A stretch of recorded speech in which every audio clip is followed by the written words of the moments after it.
Onlardan sonra elə bir qövm gəldi ki, namazı itirdilər, namazı zay elədilər və öz şəhvətlərinə uydular və onlar qayya atılacaqlar. Yəni, cəhənnəmdə olan bir vadi. Bu bizim halımız deyilmi, qardaşlar? Bugünkü günümüzdə biz namazımızı itirməmişikmi? Bugünkü günümüzdə bir namazı zay etməmişikmi? Peyğəmbər sallallahu aleyhi və səlləmin dediyi kimi tilkə salatul münafiq, tilkə salatul münafiq, tilkə salatul münafiq. O, münafiqin namazıdır, deyir. Həmin namaz deyir, münafiqin namazıdır. Həmin namaz münafiqin namazıdır. Hansı namaz? Günəşi gözləyir, yuraqqibu şəms və yanquru nəqarat və la yəzkurullaha illə qalilə. Günəşi gözləyir, namazın vaxtını zayiləyir. Namaz girib, hələ işdədir, alver edir.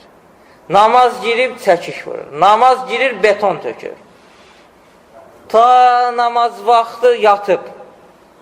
Günəş çıxa-çıxda durur, dəstəmaz alır namaz. Yanquru nəqarat. Tez-tez. Mütmənlik yoxdur. Namazı elə qılır ki, elə bir dalıca atlı gəlir. Və la yəzkurullaha illə qalilə. Allahı çox az zikr edir. Namazın ruhu yoxdur. Xuşu yoxdur. Namaza girirsən, bir də görürsən ki, həcc edib gəlmirsən. Elələri olur ki, maşını satıb. Elələri olur ki, evin tikib.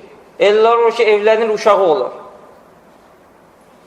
Bu namazı itirməkdir, qardaşlar.